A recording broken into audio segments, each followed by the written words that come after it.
माघ मास महात्म कथा अध्याय 22। लोमस जी ने कहा, एक समय देवधूति नामक वैष्णव ब्राह्मण था। उसने पिशाच को मुक्ति दिलाई। वेद निधि ने पूछा, हे मुने, देवधूति कौन था और बताइए कि उसने किस पिशाच को किस तरह से मुक्ति दिलाई। लोमस जी बोले, हे विप्र, देवधूति का आश्रम सरस्वती के तट पर था।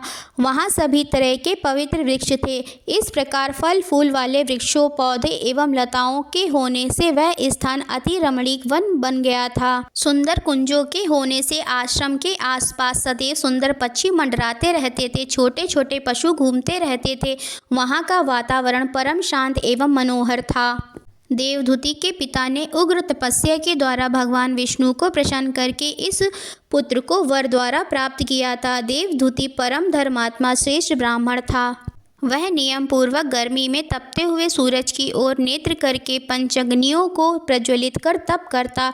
मूसलाधार वर्षा के समय बाहर खुले स्थान पर कड़कड़ाती बिजलियों के मध्य तप करता। पौष मास को कड़कड़ाती शीत में सरस्वती सरोवर के शीत जल में तप करता रहता था। वह परम तपस्वी था। उसका समय हरि आराधना, अग्निहोत्र, अतिथि सेवा एवं तपस्या में ही व्यतीत होता था। वह वेद ज्ञानी अपने आप टूटकर गिरे फलों को बीनकर ही आहार करता था। इस प्रकार उसका शरीर कमजोर हो गया। इस प्रकार सहस्त्रों वर्षों व्यतीत हो गए। उस तपस्वी के प्रभाव से वह पर्वत तेज से चमकने लगा।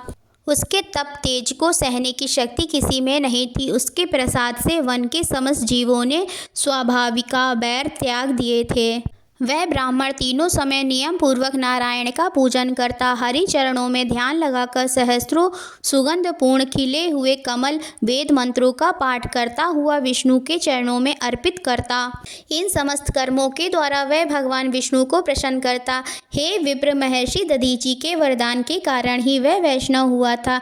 एक बार जब वह वैशाख की एकादशी को हरि पूजन करके स्तुति कर रहा था तो प्रसन्न हो देवादिदेव भगवान स्वयं गरुड़ पर चढ़कर उसके सम्मुख प्रकट हुए। मेघ के समान नीच क्रांति, चतुर्भुज, विशाल नेत्र, समस्त अलंकारों से विभूषित भगवान विष्णु को अपने सम्मुख खड़ा देख उस ब्राह्मण के नेत्रों में जल आ गया।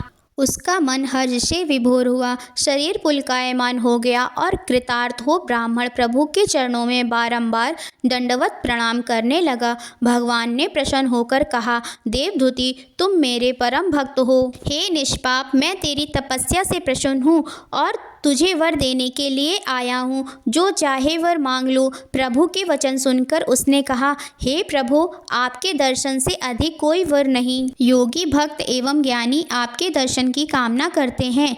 आपके दर्शन मात्र से प्राणी के समस्त बंधन कट जाते हैं। जब मुझे आपके दर्शन प्राप्त हो चुके हैं तो अब और क्या वर मांगूं। यदि हे स्वामी, आप मुझ पर प्रसन्न हैं और वर देना ही चाहते हैं, तब अपनी अचल भक्ति दें। एवमस्तु कहकर भगवान बोले, ऐसा ही होगा। तेरी भक्ति में कोई विघ्न नहीं होगा। तुम्हारी इस पवित्र कथा को जो कोई भी पढ़ेगा उसे मेरी भक्ति प्राप्त होगी।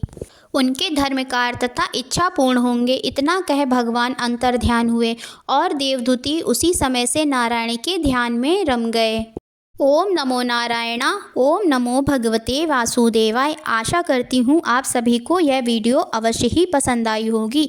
अगर आपको यह वीडियो पसंद आई हो तो प्लीज़ इसे लाइक करें, अपने दोस्तों के साथ इसे शेयर करें, हमारे इस चैनल को सब्सक्राइब करें और कमेंट में राधे राधे लिखना ना भूलें। राधे राधे।